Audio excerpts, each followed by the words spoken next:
जंगलों के बीच बसा था एक छोटा सा गांव, बांस का गांव। अगर आपको वीडियो पसंद आए तो चैनल को like, comments, share and subscribe कर देना दोस्तों।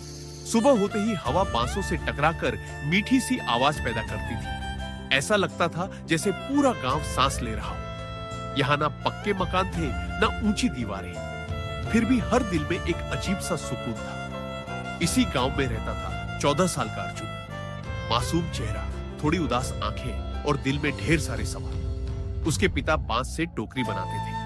काम करते हुए अक्सर कहते, बेटा ये बांस हमें गिरने नहीं देती, इन्हें कभी छोड़ना मत। अर्जुन मुस्कुरा देता, पर शब्द दिल में उतर जाते। एक दिन पिता हमेशा के लिए चले गए। घर में आवाजें थी लेकिन हंसी नहीं। मां चुप रहती और अर्जुन बहुत ज्यादा सोचने लगा। अब वह रोज उसी पुराने बांस के पास बैठता जहां उसके पिता काम करते थे। धीरे से कहता, अगर तुम सच में कुछ समझते हो तो मेरी मां का ध्यान रखना। बांस हिलते जैसे कोई जवाब दे रहा हो। एक रात हवा कुछ अलग थी। बांसों की आवाज दर्द से भरी लग रही थी। तभी अर्जुन ने सुना, अर्जुन। उसका दिल तेज धड़कने लगा। गांव का सबसे पुराना बांस हल्की नीली रोशनी में जीवित सा लगने लगा। जैसे ही अर्जुन ने उसे छुआ, उसके सामने सैकड़ों साल पुरानी कहानी खुल गई।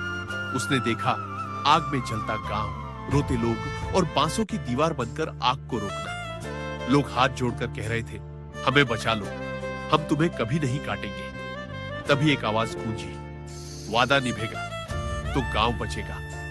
अर्जुन समझ गया, बांस सिर्फ पेड़ नहीं है। अगली सुबह शहर से लोग आए। उन्होंने कहा, बांस काटो, फैक्ट्री बनेगी, पैसा आएगा। कुछ गांव वाले सोच में पड़ गए। अर्जुन बोला, पैसा पेट भर देगा, लेकिन सांस कैसे लोगे? कोई नहीं रुका। उस रात आसमान गुस्से में था। तेज बारिश, हवा की चीख, जमीन का कांपना। मां ने अर्जुन को सीने से लगा लिया। सब कुछ चले जाए, बस तू बचा रहा। अर्जुन भागकर जंगल गया और बांस से लिपट गया। रोते हुए बोला, मेरे पापा चले गए, अब सब मत छीनो। धीरे धीरे हवा थमी, बारिश रुकी। बांस सीधे खड़े रहे, मजबूत, शांत। गांव बच गया। सुबह लोगों की आंखें झुकी हुई थी। किसी ने कहा, आज अगर ये बच्चा ना होता तो हम सब मिट चुके होते। शहर वाले चले गए। गांव ने फैसला किया, हम बांस नहीं काटेंगे, उनकी रक्षा करेंगे।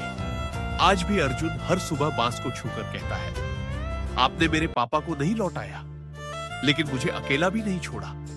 और जब हवा चलती है तो लगता है बांस फुसफुसाते हैं। जो हमें समझता है, हम उसकी दुनिया बचा लेते हैं।